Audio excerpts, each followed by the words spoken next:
Good evening, everyone. Thank you all so very much for joining us. Today, we're going to be covering House of the Dragon Season 2, Episode 2's Rhaenyra the Cruel. We have two guests that you all have not seen with us, at least live. We have Jeff TrueKnowledge, and we also have, I think I'm going to call him Dom, but he has the movie nerd. Say hello to everyone. What's up, guys? Hello, everyone. How's it going? So we're going to get straight into it. We're going to try to get this all done inside of an hour, if you all are okay with it. So to get us started, there is something that I want you all to see, and then we're going to get to the opening sequence of the episode. We see the staff of the castle rounded up and searched. King Aegon is emotional and destroying Viserys' model of the Red Keep. Prince Aemon returns to where he and Sir Criston Cole were talking about war plans and found what looks like a gold piece. Alicent, also emotional, less so for the death of her grandson, but more over how his death is affecting her daughter. She's talking to her father, the Hand, when she wonders aloud whether they are being punished. Otto Hightower vows some good may yet come of this. Still, that night, King Aegon meets with his council, hurling accusations, declaring war, and fretting over his legacy. Clubfoot shuffles in and tells Aegon that a gold cloak has been caught with the head of the boy. They caution Aegon not to be so hasty with killing him, as they can get information from the man to determine who actually did this. Aegon then turned his suspicions onto council members. Flipping the script, Otto has a plan that requires the queens to go on display.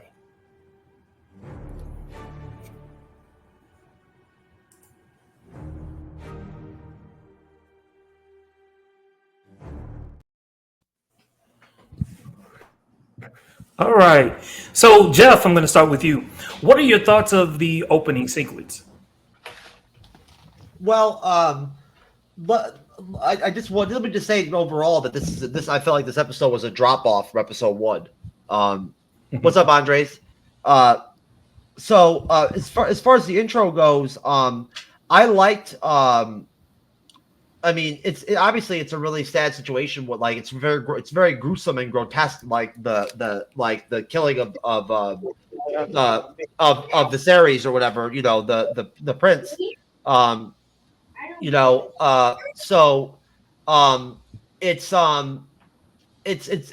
an unsettling tone to the episode, and I enjoyed seeing Prince Aegon all fired up and whatnot and all that, and all all piss and fire and shit and whatnot, beating up, destroying all King Viserys' handmade shit and whatnot and all that, hitting it with a sword, kind of manifesting some of maybe the pain he feels towards him, right? Because of him not really being a father to him at all in his life, you know what I'm saying? In all reality, right? Because he really wasn't, Viserys really wasn't much of a father to his children besides Rhaenyra, right?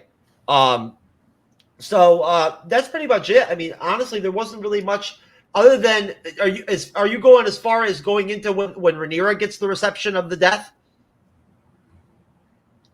The reception of the death? When she receives the information of the death of Viserys or whatever, no, not right now. Whatever his name is. Not right now. Okay, we're no. not going that far. Okay, no, then I'll save the rest of my thoughts for that. Other than I did find it to be pretty shitty for Sir Criston Cole, to have literally failed his duty and shit, whatnot, and protected done his job, right, and protected that kid. You know what I'm saying? That kid would be alive if he would have. Well, we all know why, right? Well, yeah, he was getting some pussy. Brittany, your thoughts? He was getting some queen pussy, baby. So I agree with Jeff. The episode 2 was kind of a drop off. It wasn't as good as the first episode, but I think that episode 2 was setting us up for the storyline of what's going to happen the rest of the season. Okay. Also, all right. I didn't really get why he was so mad at Criston Cole, because there's so many other soldiers that he has why Kristen Cole is the one that he's targeting. I'm kind of like, Well, is there he's something the head. I He's know the head why. of the gold cloaks. Yeah, but he's only one person. How can he? How he can't be everywhere? He's smashing his mom. I think he knows something's going on. Dom, your thoughts? All right, opening sequence of this episode. I loved it. I think that it's continuing to do what I love about Game of Thrones and about Song of Ice and Fire storytelling on HBO in general, which is it's just making it all about the characters while also continuing this beautiful display of influence that the Targaryens have over the commoners. And Otto Hightower's utilization of them as a means of manipulating public favor back towards them is once again a stroke of genius, and how that's contrasted with Aegon's honestly very well-deserved temper tantrum. Like, he's got to be only is he even 20 yet, or like a little older than 20, and his first child's just been murdered, like, which is apparently like just casual at that time period, so I don't know. Like, once again, for a season that's been pretty heavily green so far, I'd say that there's been a much larger emphasis on Team Green than Team Black so far, just when it comes to screen time. I feel like they're doing a really good job of like showing them off individually in a way that they really weren't able to last season, by virtue of the fact that a majority of those actors only showed up in the last 3 episodes of the last season. Like, we didn't get Ewan Mitchell, Tom Glencarney, Fia Sabin until the end of until the last 3 episodes of last season. So the fact that we're actually getting to spend time with those characters is pretty sick, especially when the actors are good enough to really bring them to life. And I also love too, like, kind of a moment that's been overshadowed from this opening sequence, but Aemond and his search and him finding the gold coin underneath the table to signify payment, as far as a means of helping Aegon really. Found that shot of him holding up that gold piece. Oh, it's awesome. It was really I was good. like, oh, we're in for a baller episode, honestly. Like, and as far as it continued the kind of tete-a-tete back and forth of like Team Green and Team Black so far, where it's like, okay, they've heard about this massive war that started, but right now it's kind of just like assassinations back, like just casual like murdering of children back and forth. And now we see in the next episode it's going to like sprawl out into finally like massive conflict, armies clashing with armies and stuff. But good opening. I liked it. Andres, your thought? Yeah, I really enjoyed this episode. I mean, we're still early in the show, so I don't want to call it as a filler episode. I mean, we're seeing now the other side of Team Green, and the fact that they got this huge blow on Aegon's first child being killed was like really a big shock from episode 1, which was great. And I like that the aftermath they did it. I appreciate that they are focusing on the aftermath so well. Like, I appreciate last episode we were focused on, Rhaenyra's first child, how that impact Team Black. Here, I really appreciate that we had to focus on Team Green. And yeah, I was really happy. And, seeing each character in there, it's very intriguing with the Hightower family, how they cope grief. Like, because we saw how nurture and very family like with the Team Black. Well, here you see Green, you see it's very political. Like, it's like very not like family like friendly. But we'll get into that, which is going to be exciting to talk about.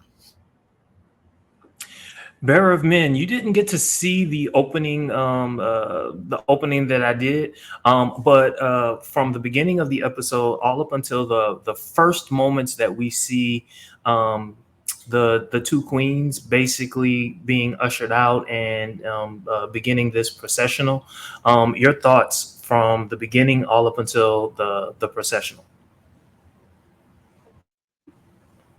Can I also include what I thought about during the procession? Yes. Okay. Well, yeah. I kind of really wondered, well, I've been wondering since probably last season, what kind of gifts this queen has, because she is a Targaryen, but she's strange. And she kind of mentioned the rats last time. So I was kind of wondering what her foresight was. during that time, and I liked the episode so far. I liked that they showed that they did grieve, and like grieve hard, you know? Because at first I was kind of scared that the mother didn't care because she grabbed the daughter and ran. But it was good to see that she did care. So I'm liking it. I'm liking what direction it's going into right now. Okay. Dom, since you've read the books, what are your thoughts in terms of what's her name? Helena, in terms of her, I'm going to call them gifts.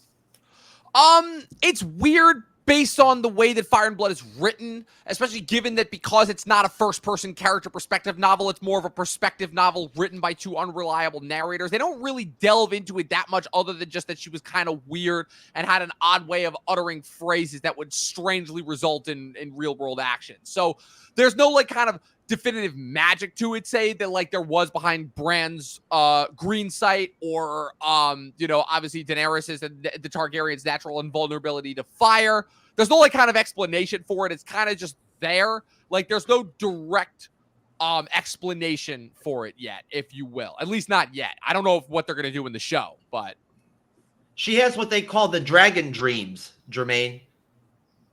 Okay. Similar to her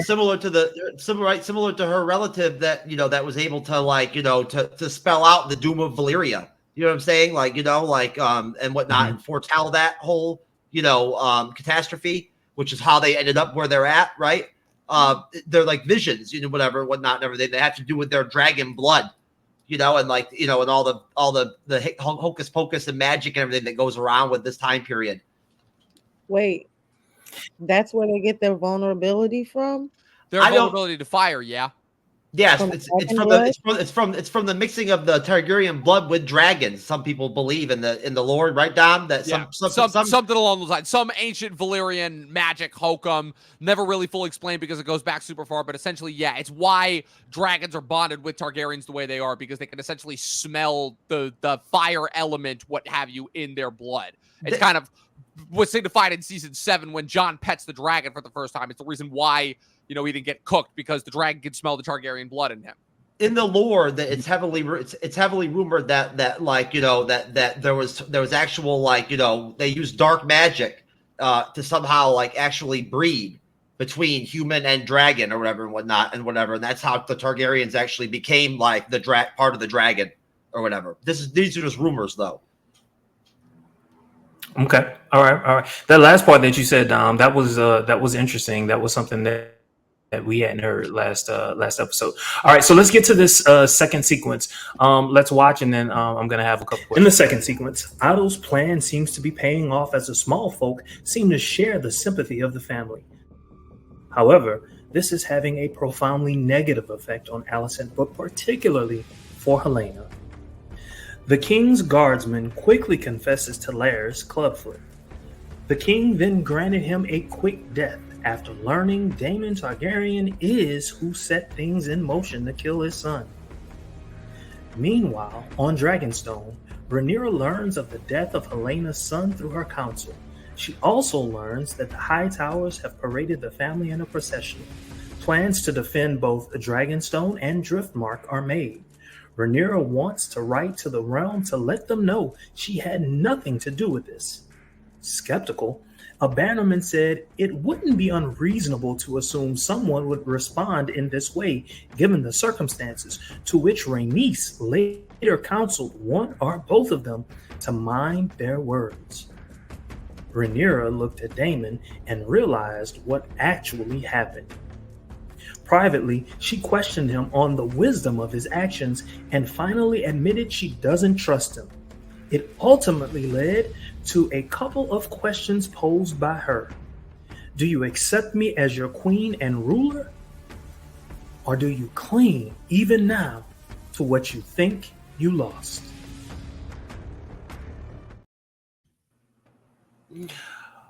All right, Brittany. What are your thoughts about everything that we just saw? I'm particularly interested in your thoughts as it relates to Rhaenyra and her interactions with her council, and also Rhaenyra and her interactions with Daemon. Okay, so the interactions between Rhaenyra and her council was more of shock that her nephew was murdered. And she's like, how can this happen to an innocent? Because Helena didn't do anything to anybody, and neither did her son. So it's like she's trying to prove to them or convince them that she had nothing to do with it. But then she looks at Damon and she's like, fuck me. This motherfucker has done something that I know he was not supposed to do. He done killed the baby, trying to get revenge. And you could tell in that moment that she knew he did it. You could tell. And he's a piece of shit husband. Yeah, he is. He's very selfish and narcissistic. But and then the next part was that the council was trying to, how do you say this? One of the council members, I forgot his name, was trying to give an excuse like, well, if you did do it, we could see why you did it. And she's like, no, fuck that. I didn't do it. I did not do it. I am not a child murderer. Don't put that on me.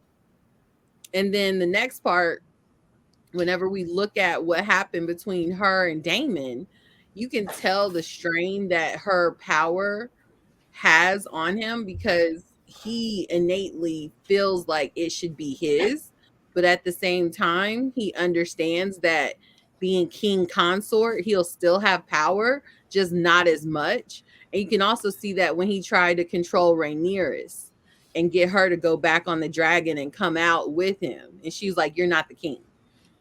So he wants power, but he's not sure how to necessarily navigate that, because I do think he loves Rhaenyra, but I think he also wants to be in power and control.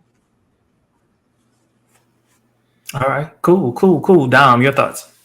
Yeah, I mean, the contrast between the greens and the black side, I think, is just phenomenal, given, Otto Hightower's political manipulation versus Rhaenyra still kind of wanting to ultimately play the good person and be like, no, I didn't do this. If anything, the only flaw that I have with this scene is that it takes her that long to realize that Damon's responsible. It's like, come on, like, you're married to the guy. Like, how did you not figure out that he could have possibly been behind this, Especially given her extensive conversation with Visaria later on in the episode. But for right now, it leads to one of my favorite moments of the episode, which is the argument between Damon and Rhaenyra. It's basically where they're kind of getting everything out, and they're doing what I love to see when two actors argue in any scene, which is both of them are 100% right.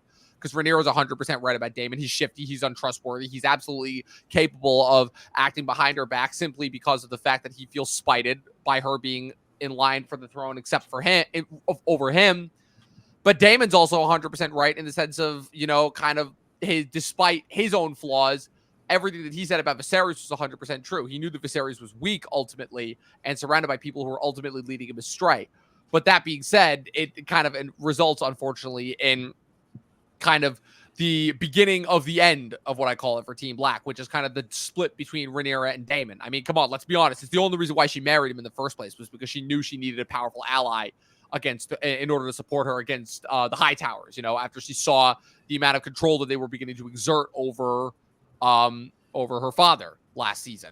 So Damon was always more of a means to an end rather than an actual kind of meaningful relationship. It was more of like a girlhood dream, if you will, kind of, the way, I mean, that relationship was always weird to begin with, but and kind of we're seeing it start to fall apart really here. And it's kind of ultimately what leads to the fracturing of the Blacks, because even though they do end up taking King's Landing, they're never the same after it.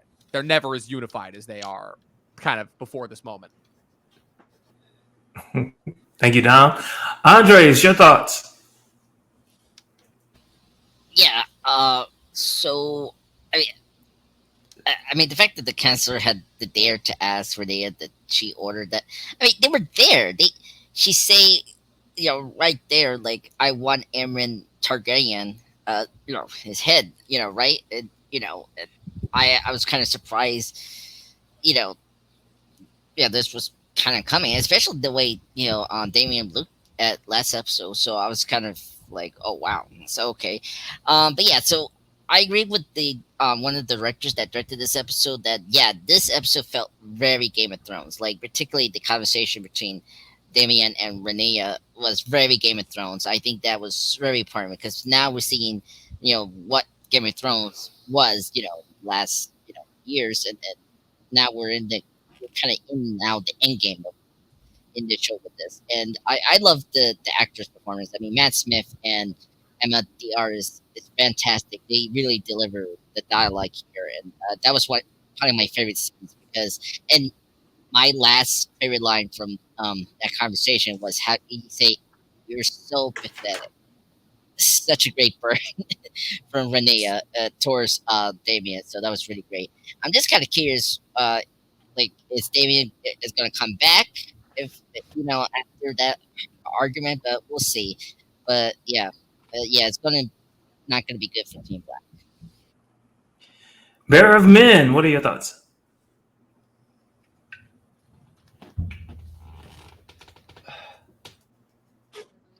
I'd be surprised if he comes back. I really enjoyed the exchange. I loved when it dawned on her. All she had to do was look at him.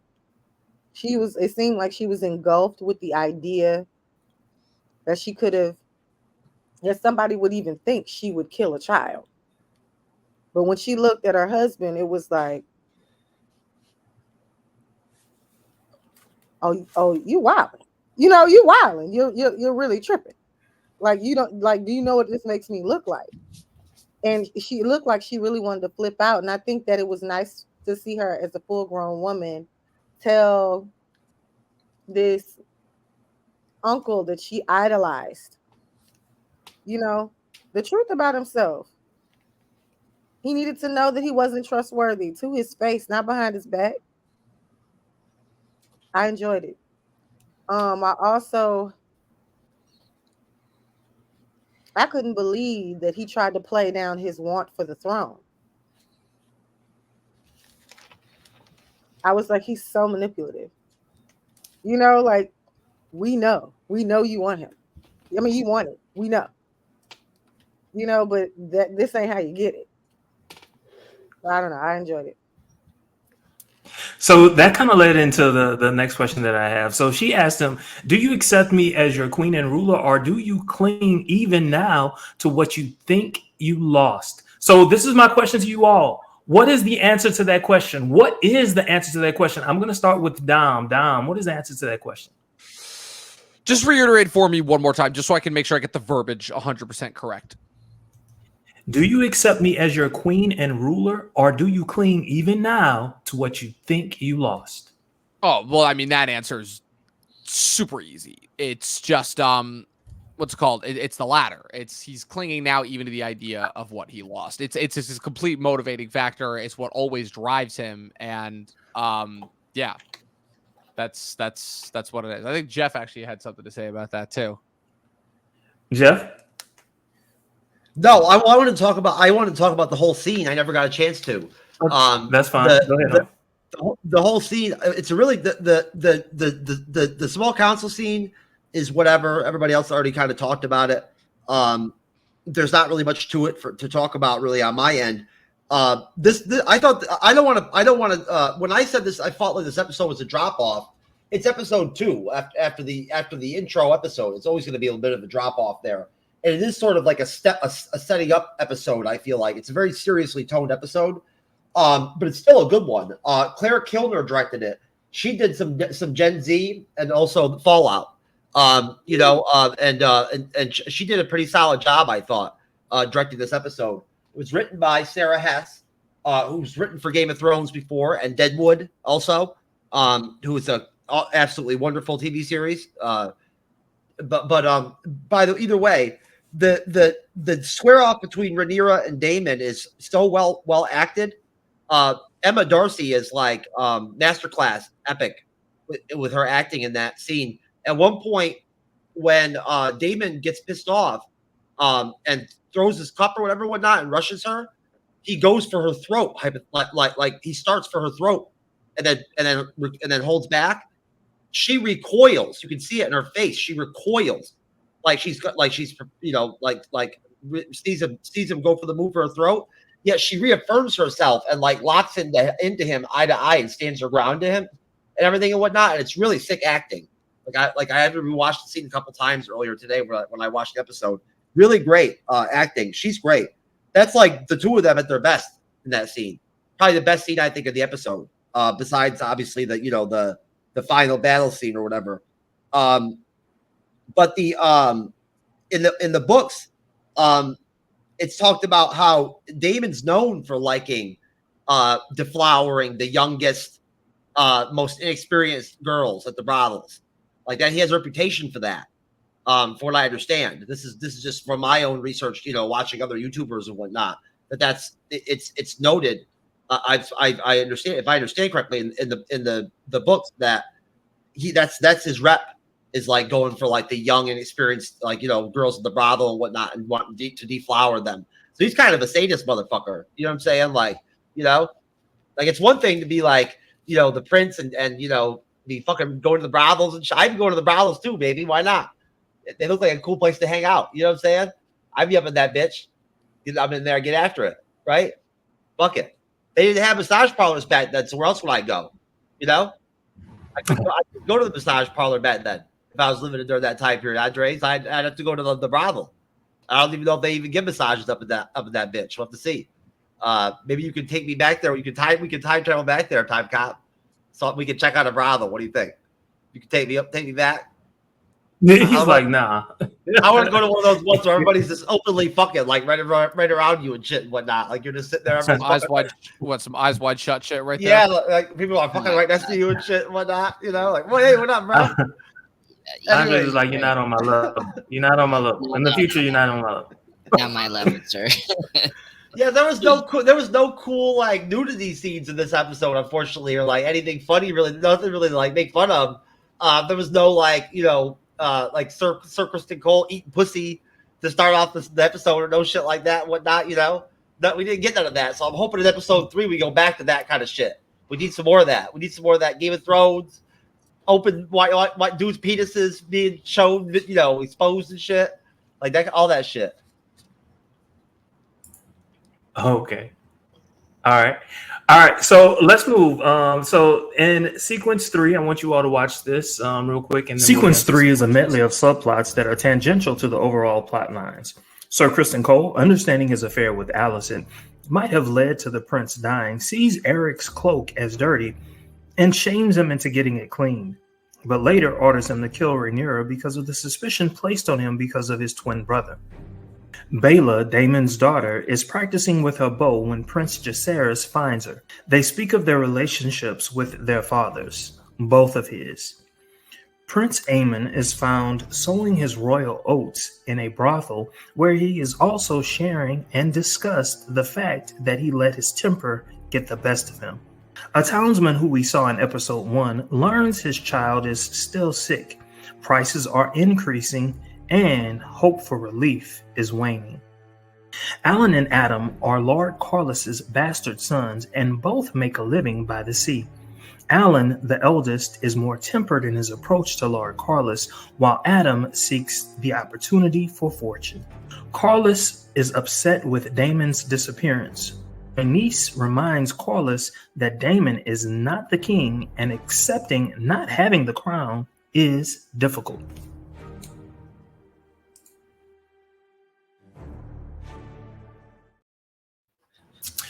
All right, so right here, there was a lot going on. Andres, what I would love for you all to do, what I would love for you to do first is I would love for you to pick out 1 or 2 of those scenes that you thought were the most aha moments and just kind of talk about them. Okay, so my number 1 is the Valyrian's bastard sons.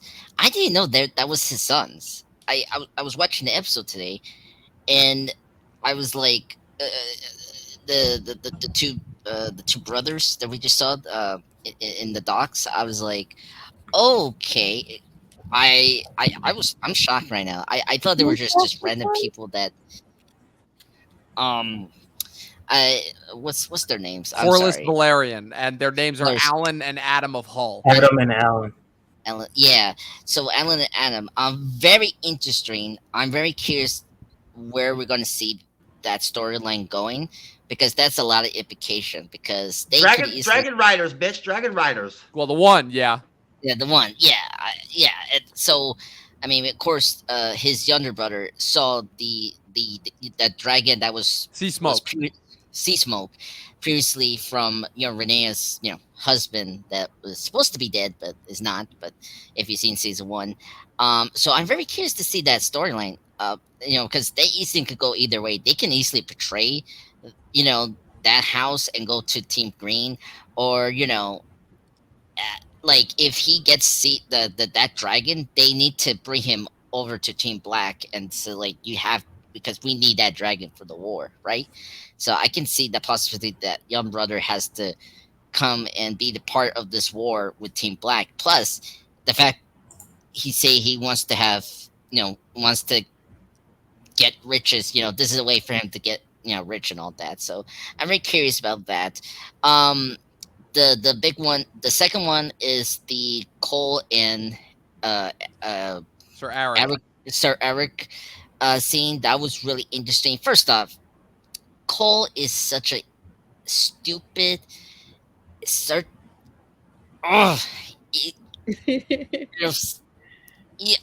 what's the words, like, selfish person ever. Like, he talks about my oath, the oath, and it's like, fuck you, sir.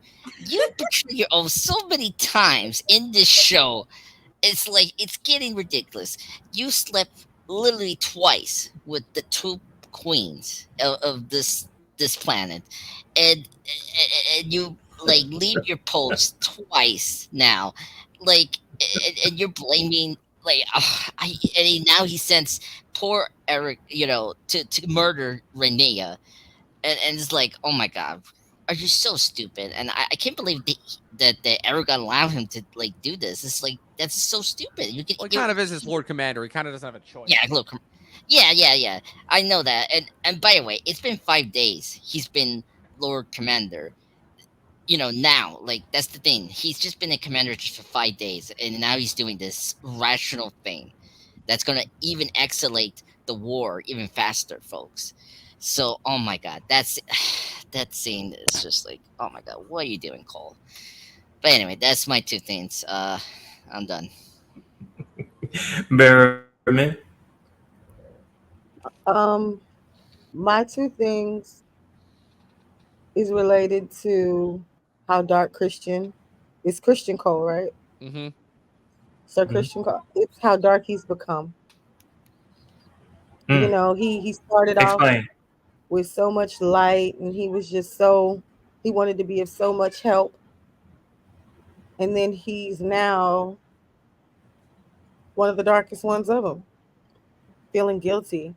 And I also wanted to talk about seeing the son with the one eyeball. Amen. Mm-hmm. Amen. How he and is it Damon? Yeah. The uncle? Yep. Yeah. They're the same. Mm-hmm. Targaryens keep sleeping with each other and producing the same people over and over again. Just as nutty. He's just as nutty as his uncle. That's why his uncle's threatened by it. And to hear him say he was flattered, laying up in a whorehouse, coddled up like a baby on her lap. The similarities are spot on. Literally, I just watched one of the first episodes from last season and was like, same moment. Shows up in season 2 with his nephew. Woo! That's all I had to say. Jeff. Yeah, that the Aemon and Aegon have serious mama issues. Like, they've got serious mother issues and whatnot, because Alicent's such a bad mother, right? That all her children are fucked up. If you notice that, all of Alicent's kids are fucked up. You know what I'm saying? In some way, there's something seriously wrong with all of them, kind of, in a way, almost they're off. But Reese Ifans or whatever that plays what's his name? Otto Hightower. Otto Hightower. He had an epic episode. This episode, I just want to point that out. Up until this point of the episode, and then throughout it, when he loses his spot as the hand and all that, he had this is a masterful episode for him. One of his best, I think, so far in House of the Dragon, probably of his personally. Yeah, I'm with everybody else. Kristen Cole is a fucking douchebag, man. Like sending that dude, like, you know, to go on a one-man suicide mission and shit to go kill Rhaenyra just because Rhaenyra fucked his ass or whatever. You know what I'm saying? And like didn't want to go on the love boat with him or some shit or whatever, or go on the run with him or whatever bullshit he wanted to go do with her, which was stupid to fucking ask her to go do anyway. You know what I'm saying? Like she's fucking like, you know, like Rhaenyra Targaryen, fucking Princess Targaryen and shit. She's not gonna go fucking like live in the fucking woods out in the woods with you and shit, motherfucker. What are you thinking? Come on now, bitch. Like, wake up. You know what I'm saying? And also think about it. Like, how many years has it been since all of that happened between the two of them and what's going on right now? Like, we're talking about decades. But that's all the pussy he's gotten though in his whole life, man. You know what I'm saying? Is those two hoes, right? A couple times. Like that's it. So like that's rough, bro. Like that's all he's got to live with. You know what I'm saying? Like he's got very limited jerk. When he goes to jerk off and like in his head, he's got very limited material to work with. You feel me? Like, you know, like the catalog it's not deep. You know what I'm saying? Plus he's just like he's just eating pussy sometimes, not even getting laid, right? Like, you know, like just going down on chicks and whatnot. She ain't had nothing but the old dying king, so you know her. She lacked anything he slings. Oh, for real, I know. Anything you sling, anybody slinging it like that's not his leprosy ass. 70 years old, whatever, whatnot is a game. But no, honestly, the last thing I'll just say is just that it just shows you how broken and how fucked up Aegon is, that he's got to like find solace in a whorehouse, like in a brothel or whatever, whatnot, with some chick that's like his mom, that's older than his mom, right? Like, you know, like seriously, and I really dug it. We didn't talk about it before, but when Aemon found the hidden passageways in his room and shit and whatnot, and realized that he actually, like, his mortality was on the line, right? And that, like, you know, that they basically just missed him or whatever. That was pretty interesting, I thought. Besides that, I've got really nothing else, sir. I'll move on to the next panelist. Okay, Brittany, your thoughts? So I agree with what a lot of y'all are saying. Going back to what Andre said about the two brothers, that was wild. It seems like Adam, that's the older brother, right? The bald one is Alan. Adam's the younger one with Alan. braids, Thank you. So Alan seems to be the one that is more in control of his feelings and has more of a sense of self and doesn't have any regret or daddy issues. But Adam seems to be like, he wants acceptance. He wants wealth. He wants riches. He wants acknowledgement. And Alan is like, you don't need all that. We're fine. Let's go home and eat some goat stew and just kick it. Did you say goat stew? Yeah, he was eating goats. His brother had cooked some goat stew on the stove or something. Oh yeah, baby, give me some goat stew. So I like that part, just to see the two brothers interact. And then going back to what's his name? Aemond. And thank you, Dom. Good job on the names. You holding it down. Well, listen, in fairness, we would be confusing the names left and right given how freaking similar they all are. So exactly, someone's got to do it. Thank you. Aemond has a fetish, okay? And being a part of the Chesty committee, whoop, whoop, I get it. I've met men like that have fetishes before. And it's really some serious mommy issues. And what, like big boobs has something to do with it too? Yes. He just wants to cuddle up on those big boobs? Yes, they're nurturing. Oh, okay. Yes. So that's what he was doing, because he was like, no, I don't want to do anything in here. I just want to talk. And so I've seen Brittany's pictures. She's definitely in that category. Woo woo. I should never have to pay rent. But anyway, they just the fact that he is just so enthralled with talking to her and getting that love that he needs, shows that Alicent wasn't a good mom and wasn't a provider of emotional support that she could have been. No. Oh shit, my bad. I didn't realize that you had said my name on top. I thought that you had said nah in response to that. Wow, I was listening there. Nah, yeah. I thought the same thing. Dude. Right, I was about to say that threw me off for a second there. I was like, okay, what? cool. Did I hear that right? Yeah, no. There's a lot of scenes to unpack here. I just want to talk about the two scenes that nobody's touched so far, that being Jason Bela and then Corlys and Rhaenys. Jason Bela, yeah, these are two characters that we haven't gotten a lot from, considering that like their role at this point in the story is not super important. Jace has kind of fulfilled his purpose, at least. Like, we have yet to get to his next big storyline. And Bela, honestly, the fact that they're giving Bela anything to do is already more than she had in the books, because like she really didn't have that much to do in the books. The majority that like we have to look forward to is freaking her dragon unfortunately getting ripped apart by Sunfire. And so I like that scene, kind of them talking about like their respective daddy issues. Ultimately, I thought that was like a cool bonding moment, especially because if anybody remembers, they were also engaged to be married. So there's also that thing. Yeah, there they as well. are too. Yeah, Corlys and Rhaenys, I thought that was a solid scene. Just those two actors are so good. They're criminally underutilized, but I understand why. They've, like I said, primarily they've stepped back. They're really just providing support to Rhaenyra ultimately. So there's that. Adam and Alan, awesome seeing the two of them together. We got Adam, the next of the dragon seeds in this episode. We actually got another dragon seed that also popped up later on in this episode, but we'll get to him when we get to a later sequence. Adam, like I said, ends up riding Sea Smoke, as you guys can probably figure out from Sea Smoke flying around. I thought that was awesome. I was really hoping there was a little bit of me that I'm like, oh, this scene is so fucking awesome. I'm like, can we just get one scene of Sea Smoke just like landing by him? Because unfortunately, as many people online have kind of pointed out, there's a slight plot hole in the show with the confirmation that Laenor, right, Rhaenyra's former husband and Sea Smoke's previous rider, is still alive. Exactly. That does sort of complicate Adam's ability to claim him later on during the sowing of the seeds, but I'm sure they're going to have some sort of explanation for that, which is why it doesn't bother me a whole lot yet. And then also you mentioned Hugh Hammer as well, the other dragon seed as well. The dude, we kind of just saw his family life, him trying to take care of his mother and his daughter. I really enjoyed the idea of them introducing the dragon seeds as means of people being affected by the war and like the overall effect that has in the realm, because that's also something that like Game of Thrones at its best did really well. So it's just like they're really killing it as far as like the secondary characters and the introduction of the new characters. I think it's awesome.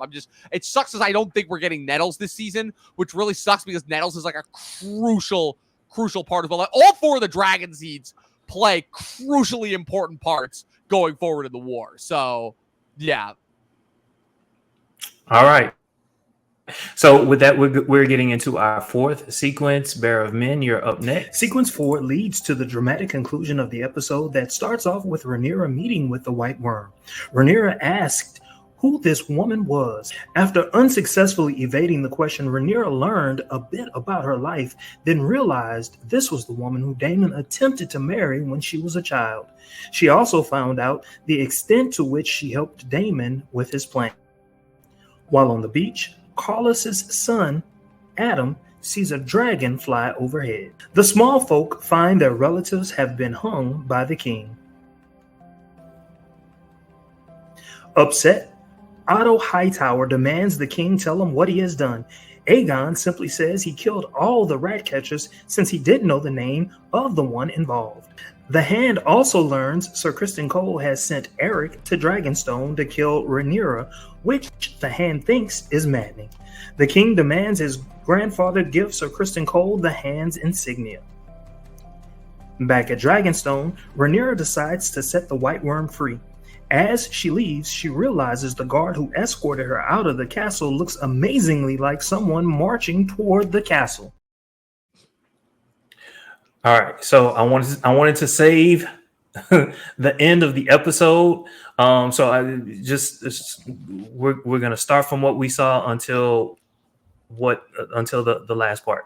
So, Bearer of Men, your thoughts about that so far? The snippet that really caught me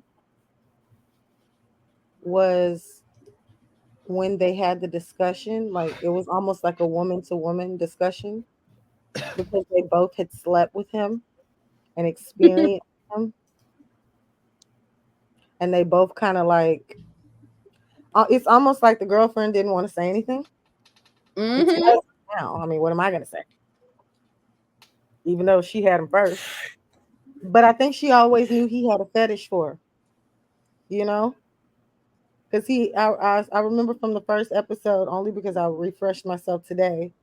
From last season, she said she can bring a girl in with silver hair. She did Isn't say it? that. She did say that to that one time when He couldn't his tool wouldn't work or whatever something at one Yeah, time. he was mad. He just couldn't get himself together. He couldn't, get off. Couldn't get it up. But well, he was doing something because she was making all that noise. He was doing something. I think he couldn't finish. She used to that. That's part of her job. I know, but if you can't fake it like that, you come on now. Something was going on. But I think he just couldn't see it through. He just couldn't see it through. Sometimes you gotta see it through. But I've been there. I think we all have, Jeff. I think we all have. Something was clearly on his mind. And so I remember when she said, bring in the girl, girl with silver hair, if you want, almost like dangling a carrot in front of him, like, I know what you really want. Which also makes me feel like that exchange between those two women was awkward as hell. But I think she tried to talk slick with Rhaenyra, and Rhaenyra just had to let her know, like, oh, baby, I'm grown now. How'd you get that wound on your neck? Being slick. Being slick. So almost like, don't forget, I know stuff too. Like, I know what you're doing. So I just really enjoyed the part of the episode when Rhaenyra was the bigger woman and let her go. It kind of showed the difference between her and her brother, who is insane, vindictive, cruel. Yeah, because when we go back to whenever the hand flips, his granddad flipped out, and he was trying to check him. He really was. He was trying to get in his ass, but he couldn't. He couldn't because in his grief, he wasn't taking it. And plus, that one weird guy, he planted a seed in his head already about like listening to his granddad. Larys Strong, yeah. Yeah. He had already planted a seed in his head. So that was just like the perfect fucked up situation to just like drizzle some influence in. For the influence to blossom. There it goes.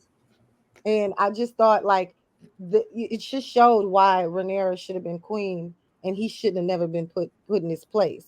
But how this will come back to haunt all of them for putting their boy as a king. He was a boy. You made a boy a king who never even wanted to be king and never expected to be king. Now he has power, and let's see how he tears up the entire kingdom. Andres, your thoughts? Yeah, so the Rhaenyra and White Worm conversations was very intriguing. I mean, it's very simple. I mean, as Bearman brought up before, that it's a good demonstration how different like Aegon and Rhaenyra are as as rulers, but also how Damien is also different to Rhaenyra.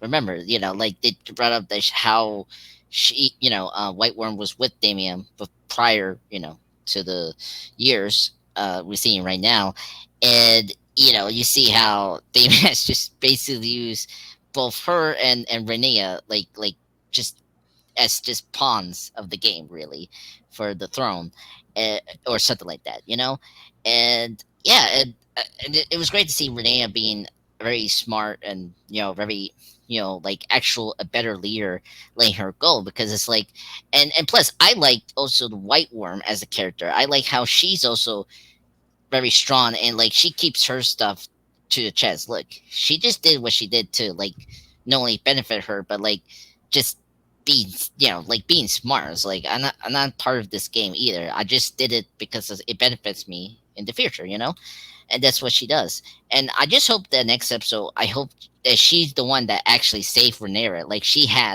saw that that wasn't the the other brother. I hope that she actually stopped and actually saved Rhaenyra, because look, she Rhaenyra let her go compared to Damien, where Damien just was going to keep her in prison. So I really hope to see that next episode. If not, then that's such a disappointment. And yeah, I knew that Otto was not going to be the hand anymore after Aegon did the whole rat catcher thing, killing all the rat catchers,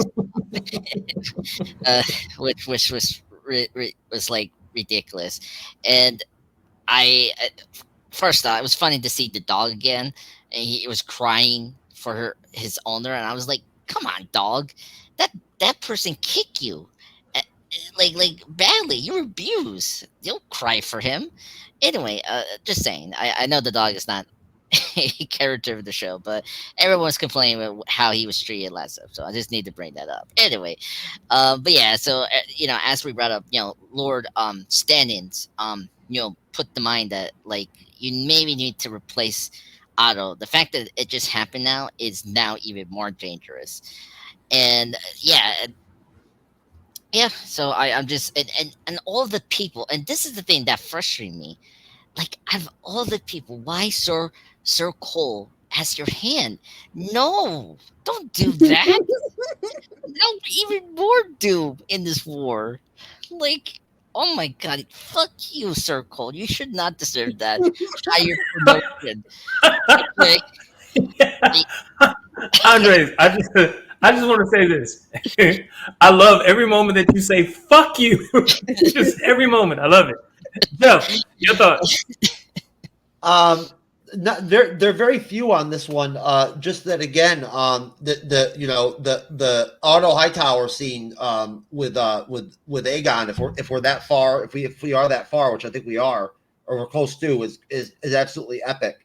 And yeah, Aegon's fucking stupid, man. Shit's gonna escalate big time. Once you remove Otto from that small council, right? And it's just Alicent in there, right? With Kristen Cole as the hand, right? We already know that Aegon doesn't listen to Alicent, right? He don't give a fuck what she says.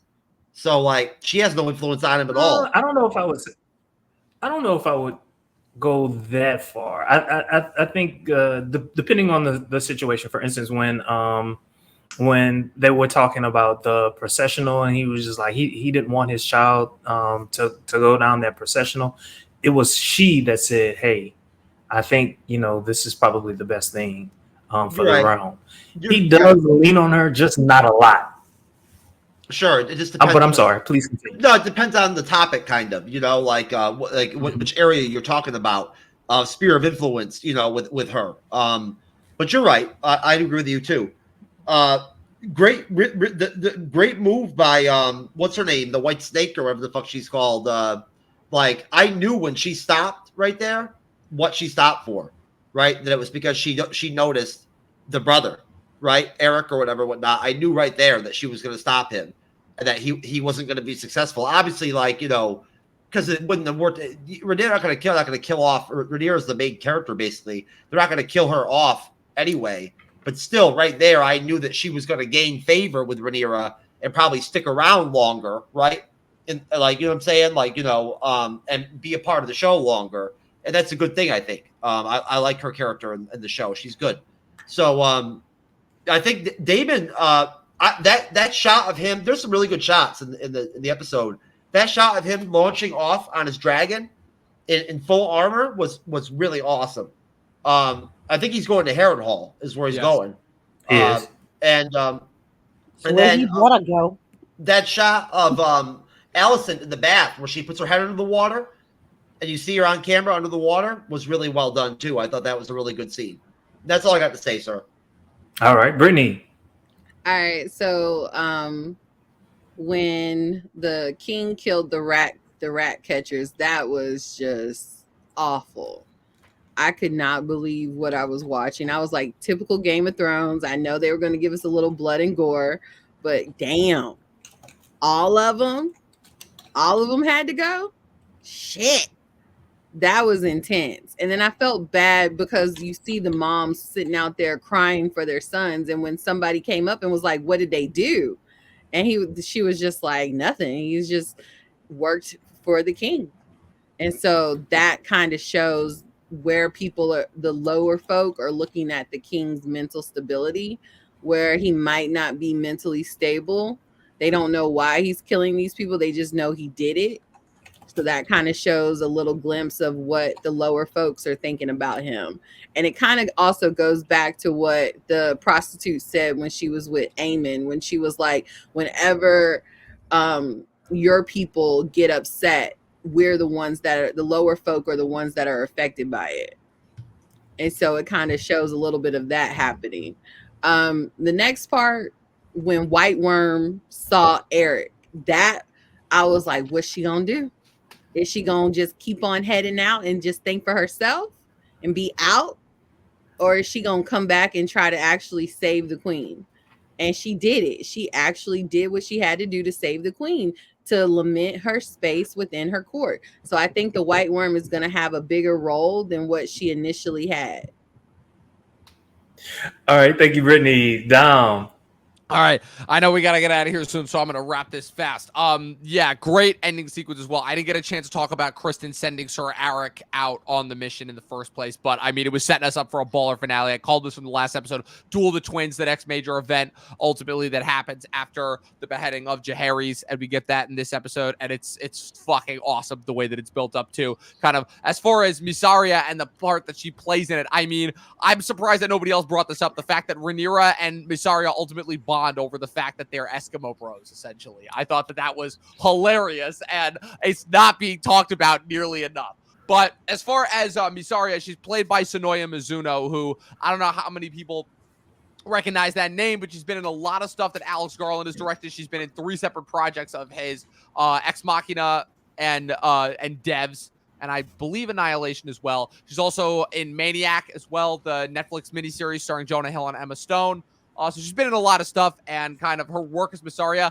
One other nitpick that I had is I'm like, okay, so obviously we see that she, Rhaenyra remembers her as being Daemon's paramour from back in the day, but that was back when Rhaenyra was portrayed by Millie Alcock. So it's been how many years, right, since she saw her?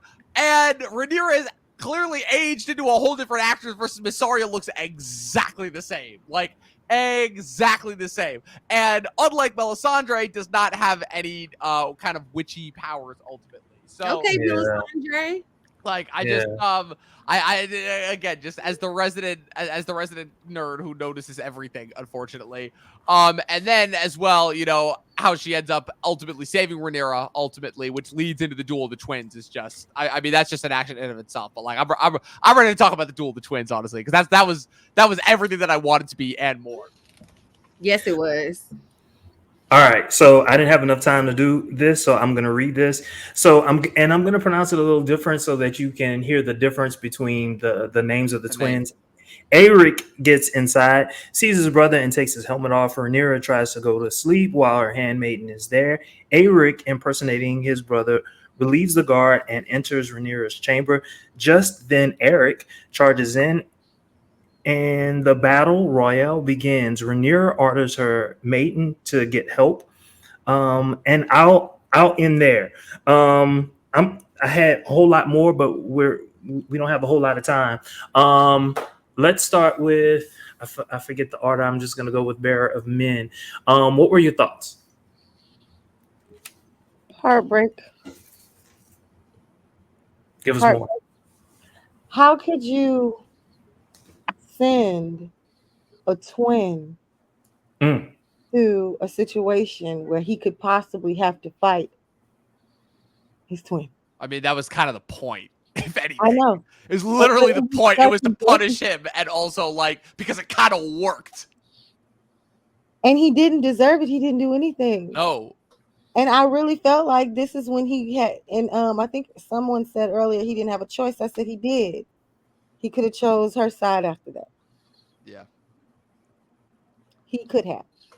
Well, now it's funny because I know that they didn't confirm ultimately that you don't really know and that they want it to be ambiguous, but the creators of the show did say that it was the good twin, the one that served Rhaenyra, Sir Eric, that survived and then seppuku'd himself. Not the bad one, Sir Eric, that was sent to kill her. But you have to know, would you want to live with the guilt? Oh no, not at all. Not at all. Of Which is why I completely for understood someone the else? decision at the end. Yeah. Yeah. Somebody hit the door. How your brother open the door? But would you really? You wouldn't want to live with that guilt. And plus, think about it. After what happened, Rhaenyra would always think in the back of her mind, did the right twin survive? Can I trust him? Yep. Yep. It's screwed either way it goes. Yep. You messed everything up. If you'd have stayed on your side and I'd have stayed on my side, we wouldn't have had this confusion, but you chose this bullshit ass death mission. Now I got to kill us both. Because I'm not gonna break down on my duty, and you can't expect me to want to live with myself or allow them to have them live with me in doubt after this.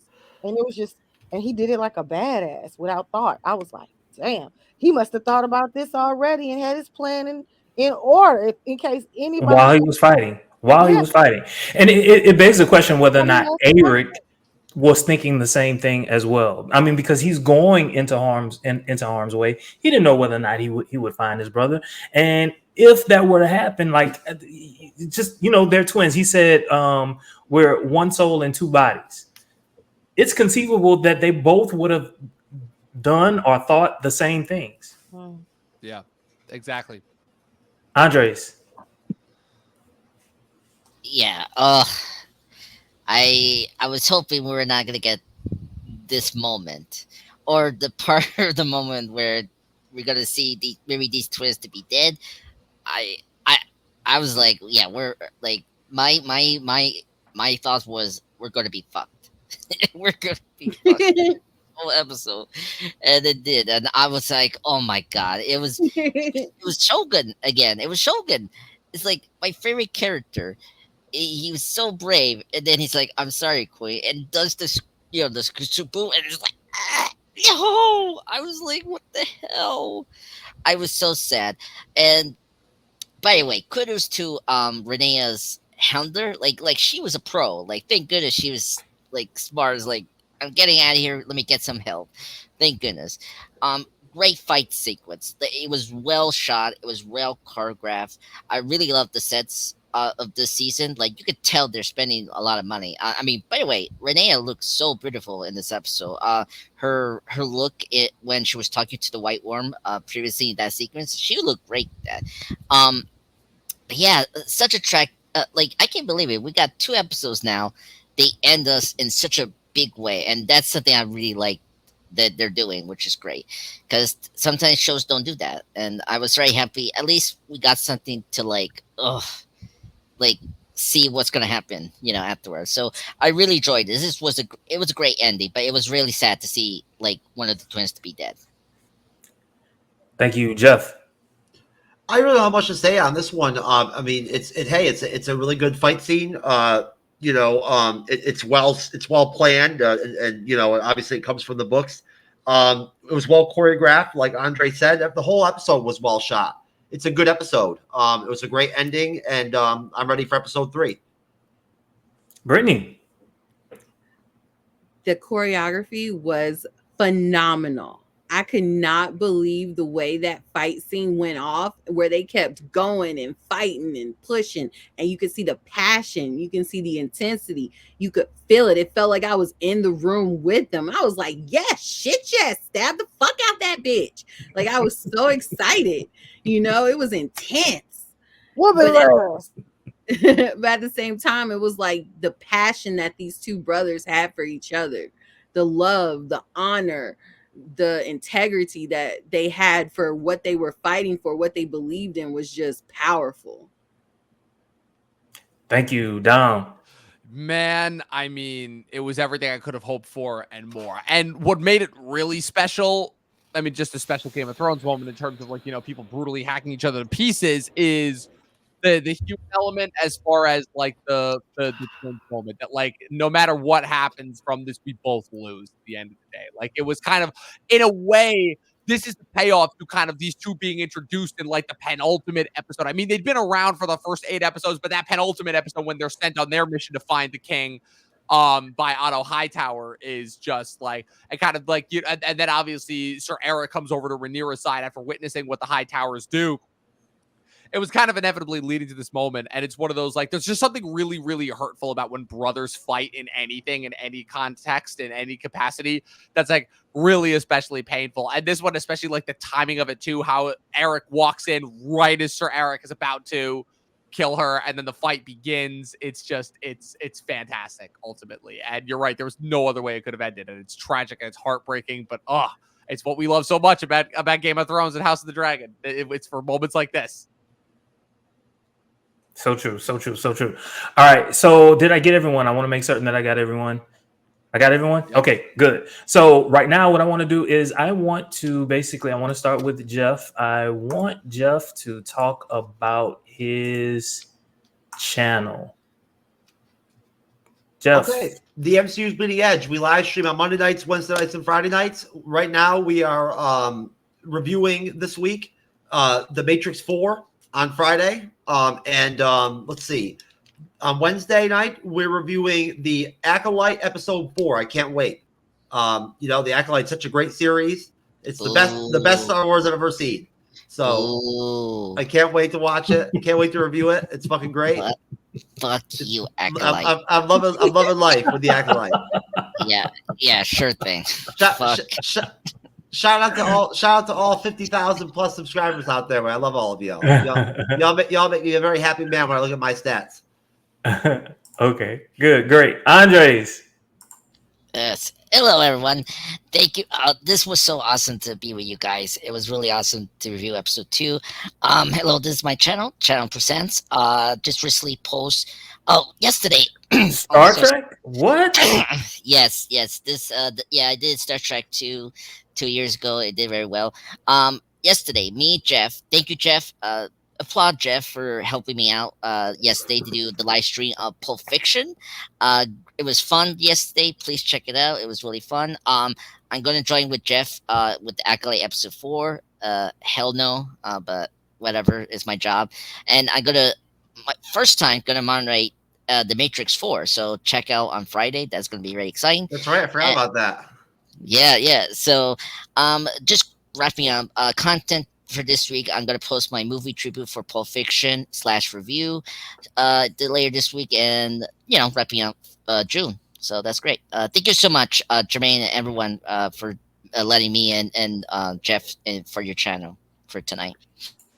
Never a problem, sir. Dom.